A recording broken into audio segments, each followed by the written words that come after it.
ٹھیک ہے، آپ کو سمجھ لگ گئی ہوگی کہ پہلے جو ہیں اردو کے وہ میر حسن ہیں، انہوں نے اپنی کتاب میں تذکرے کا لفظ استعمال کیا تھا، لیکن 8 تذکرے ایسے ہیں جن میں تذکرے کا لفظ استعمال نہیں کیا گیا۔ انہوں نے تذکرہ نکات الشعراء اور تذکرہ شعراء اردو کے نام سے کتابیں لکھی۔ ان کے بعد بھی چند تذکرہ نگاروں کے علاوہ دوسرے تذکرہ نگاروں نے یہ لفظ استعمال نہ کیا۔ ان کے بعد بھی، یعنی ان سے پہلے بھی کافی لوگوں نے تذکرے کا لفظ استعمال نہیں کیا، اور ان کے بعد بھی نہیں، کچھ لوگوں نے نہیں کیا، لیکن اس لفظ کے ساتھ استعمال نہ کیے جانے سے اس لفظ کی حیثیت پر کوئی فرق نہیں پڑتا، جو اسے ایک اصطلاح کے طور پر حاصل ہے، اور اصطلاح کے طور پر اس کا مطلب بیان احوال شعراء اور انتخاب کلام ہے۔ تذکرہ کی ابتدائی شکل بیاض تھی، جو میں نے آپ کو پیچھے بھی کلیئر کیا ہے کہ پہلے جو تھا وہ بیاض کے نام سے تھا، جب اس میں مزید ایڈ کی گئی، مزید چیزیں اس میں شامل کی گئی، تو اس کی ترقی یافتہ صورت جو ہے وہ تذکرہ بن گئی۔ بیاض میں درج کیے جانے والے متفرق اشعار، اقوال اور اقتباسات کو ایک خاص ترتیب میں لے آنے اور ان میں مصنفین کے حالات کا اضافہ کر دینے سے تذکرے نے جنم لیا۔ یہ پوائنٹ یہاں پہ کلیئر ہو رہا ہے جو میں نے آپ کو سمجھایا ابھی۔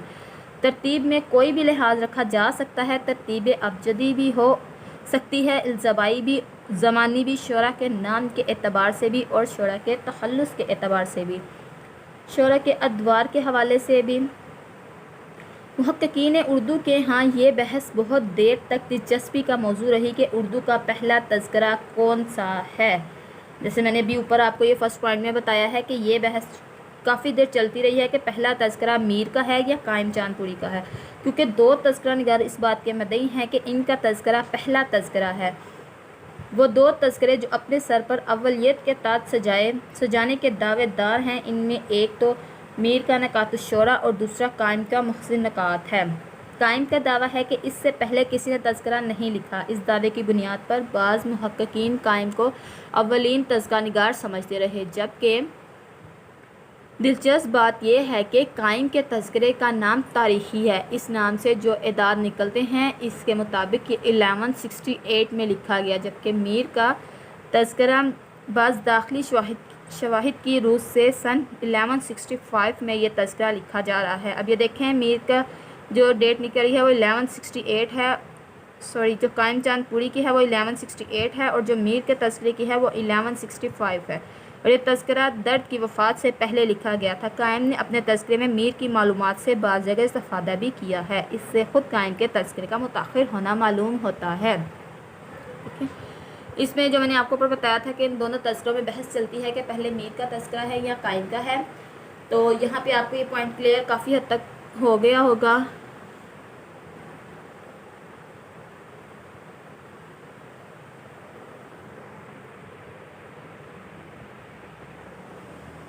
کافی حد تک آپ کو یہ پوائنٹ کلیئر ہو گیا ہوگا کہ 1168 جو ہے وہ ڈیٹ ہے قائم کے تذکرے کی، اور 1165 جو ہے وہ میر کے تذکرے کی ہے، اور انہوں نے آگے یہ پوائنٹ کلیئر کیا ہے کہ قائم نے کافی پوائنٹس میں جو ہے وہ میر کی معلومات سے استفادہ کیا، یعنی وہ مان رہے ہیں ان کی معلومات کو، اس سے جو ہے وہ ان کا اپنا جو تذکرہ ہے وہ متاخر ہوتا معلوم ہوتا ہے۔ اگلا ہمارا ٹاپک ہے نکات الشعراء۔ میر کے تذکرے کی صرف یہی اہمیت نہیں ہے کہ یہ اردو شعراء کا پہلا تذکرہ ہے، بلکہ اپنی تنقیدی حیثیت کے اعتبار سے ہی یہ اردو شعراء کا پہلا اہم ترین تذکرہ ہے۔ بعض اوقات میر نے ایک جملے میں کسی شاعر کے کلام پر جو تذکرہ کیا ہے، میر کے بعد کی پوری تنقید اس جملے سے آگے نہیں بڑھ سکی۔ گو میر کے تبصرے مختصر ہیں لیکن جامع ہیں، اور بعد کے تذکرہ نگار اکثر و بیشتر انہی کو نقل کرتے رہے ہیں۔ اولیت کے علاوہ نکات الشعراء کا امتیاز اور اعزاز یہ بھی ہے کہ اس نے تذکرہ نگاری کے 2 مکاتب فکر کی بنیادیں رکھی۔ میر کے تذکرے کے سامنے آنے کے بعد میر کی دی ہوئی آراء کے خلاف ایک رد عمل سامنے آیا ہے، کیونکہ میر کی رائے میں بہت شدت پائی جاتی تھی۔ اس سے ان شعراء کے شاگرد اور ساتھی مخالف اور حامی ہوں گے۔ ایک میر کے ہمنوا کا مکتب فکر سامنے آیا اور دوسرا میر کے مخالفین کا، یعنی انہوں نے کہا کہ اس کے بعد 2 چیزیں ہوئی ہیں سامنے۔ ایک میر کے جو ہمنوا تھے، جو ان کو مانتے تھے، جو ان کو کہتے تھے، ایک وہ گروپ آیا تھے، اور ایک دوسرا جو تھا وہ ان کے مخالفین کا تھا۔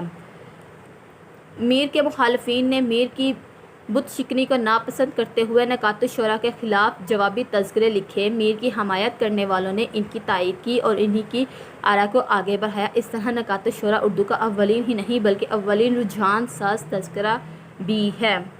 لیکن دو لوگ سامنے آ گئے تھے، ایک کوئی بھی چیز جب ایشو ہوتی ہے کچھ بھی تو اس کے دو لوگ سامنے آتے ہیں، ایک اس کے حق میں بولتے ہیں اور ایک اس کی مخالفت میں۔ تو جو میر کے مخالفین تھے انہوں نے اس کو ناپسند کرتے ہوئے نکات الشورا کے خلاف جوابی تذکرے لکھے، تو جو میر کے حمایتی تھے انہوں نے میر کی ہی بات کو آگے بڑھایا اور اسی طرح میر نکات الشورا اردو کا اولین ہی نہیں بلکہ تذکرہ نگار ہی نہیں بلکہ اولین رجحان ساز تذکرہ بھی ہے۔ اسی طرح آرزو کا تذکرہ مجمع النعاس ہے جو کہ 1751 کی تصنیف ہے۔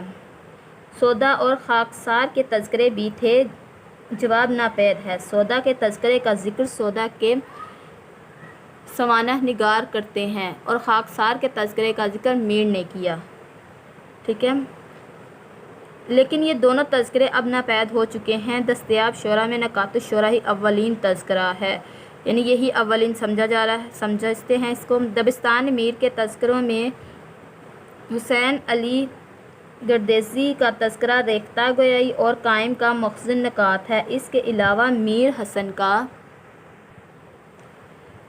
تذکرہ شعرائے اردو اور مصنفی کے تذکرے بھی شامل ہیں۔ میر کے تذکرے یا دبستان میر کے خلاف رد عمل کے طور پر بہت سے تذکرے سامنے آئے، جن میں خوب چنزکا کا تذکرہ، عیار شعرا، اعظم الدولہ سرور کا تذکرہ، عمدہ منتجنہ قدرت اللہ قاسم کا تذکرہ، مجموعہ نغز شامل ہیں۔ بعد میں آنے والے تذکروں میں نواب شفتہ کا تذکرہ، گلشن بے خار، قطب الدین باطن کا تذکرہ، گلستان بے خزاں شفیق اور رنگ کا چمنستان شعرا اور آزاد کا آب حیات شامل ہے۔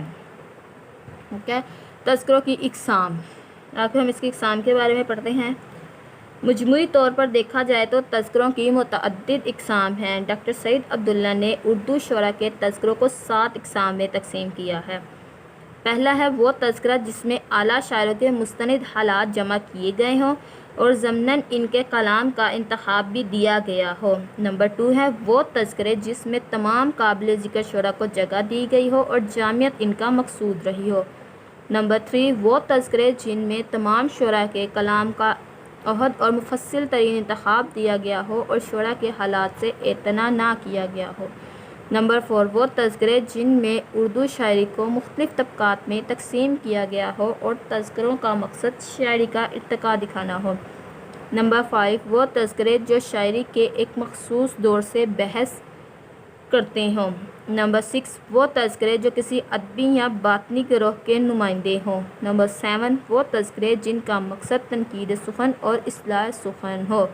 ٹھیک ہے، یہ ڈاکٹر سعید عبداللہ نے اردو شعراء کے جو تذکرے ہیں ان کو ان 7 اقسام میں تقسیم کیا ہے۔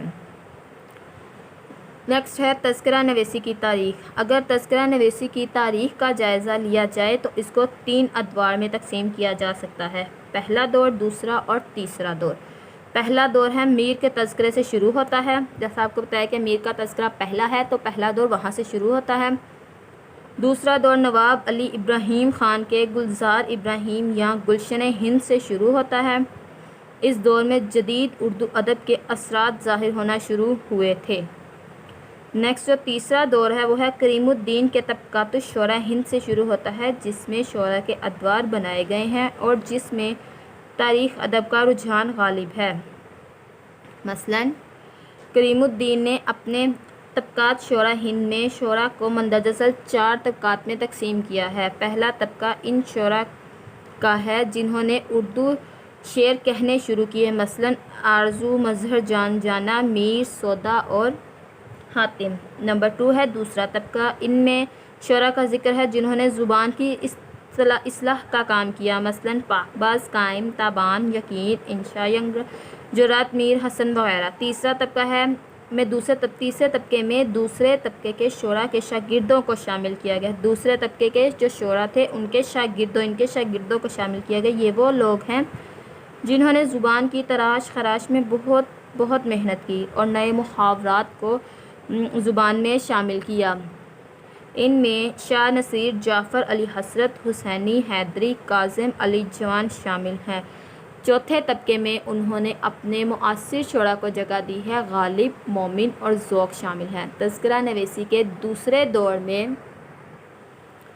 جہاں جدید اثرات کا ذکر کیا گیا ہے تو اس سے مراد یہ ہے کہ اب تذکروں میں سوانحیت کا رنگ آنے لگا ہے اور ممکن حد تک تاریخ بھی درج کی جانے لگی۔ مثلاً گلزار ابراہیم اور گلشن ہند ایک ہی تذکرہ کی دو شکلیں ہیں۔ آب حیات گارسا دتاسی اور کریم الدین کے تذکرے تیسرے دور سے تعلق رکھتے ہیں جو تذکرے کی ترقی یافتہ ترین صورت ہے۔ پہلے دور میں جس کا آغاز میر کے نکات الشعراء سے ہوتا ہے، ان تذکروں میں تاریخی ترتیب کا کوئی خیال نہیں اور نہ ہی کوئی خاص ترتیب مد نظر رکھی گئی ہے، نہ تاریخی نہ ابجدی۔ جہاں تک تذکرہ نویسی کا یہ سفر اس طرح مرحلہ وار آگے بڑھتا ہے اور نکات الشعراء کے بعد محسن نکات اور قائم چاند پوری، گلشن گفتار از حمید اورنگ آبادی، تحفۃ الشعراء از افضل بیگ کاکشاں، چمنستان شعراء از شفیق اور رنگ آبادی، طبقات الشعراء از قدرت اللہ، شوق شعرائے اردو بہار و خزاں از عروج، تذکرہ شورش از غلام حسین شورش، مسرت افزا امیر اللہ الہ آبادی، گلشن سخن از مبتلائے مردان علی خان، گل عجائب از تمنا اورنگ آبادی، گلزار ابراہیم از ابراہیم خان خلیل، تذکرہ بندی گویا از مصفی عیار الشعراء از خوب چند زکا، تذکرہ عشق از وجیہ الدین عشقی اور گلشن ہند از حیدر بخش حیدری سے ہوتا ہوا آب حیات از آزاد تک پہنچا۔ ٹھیک ہے، یہ سارا میں نے آپ کو ڈیٹیل سے بتا دیا نام سب کے۔ ان مجموعی تذکروں کے ساتھ ساتھ تذکرہ نگاری کی کچھ اور لہریں بھی چلتی ہیں جن میں کسی خاص طبقے کے شعراء کا ذکر کیا جاتا ہے۔ مثلاً کرام الدین عثمانی پانی پت کے صحیفہ خوش نویسیاں کے نام سے تذکرہ لکھا۔ اس طرح شاعرات کے مختصر اور الگ تذکرے بھی لکھے گئے جن میں عبدالحی صفا بدعینی کا شمیم سخن ہے جو 1289 میں لکھا گیا، درگاہ پر شاد نادر کا گلشن ناز ہے جو 1293 میں لکھا گیا اور حکیم فصیح الدین رنج کا بہارستان ناز ہے۔ یہ تمام شعراء کے ذکر پر مشتمل ہے۔ اب نیکسٹ جو ہمارا آ رہا ہے وہ ہے تذکرے پر اعتراضات، جنہوں نے اعتراض کیے تھے اب ان کا ذکر کرتے ہیں کہ کیا اعتراضات ہیں۔ تذکرے قدیم ہوں یا جدید، نئے رجحانات کے حامل ہوں یا پرانے، ان پر بعض اعتراضات عام ہیں جو مختصراً یہ ہیں۔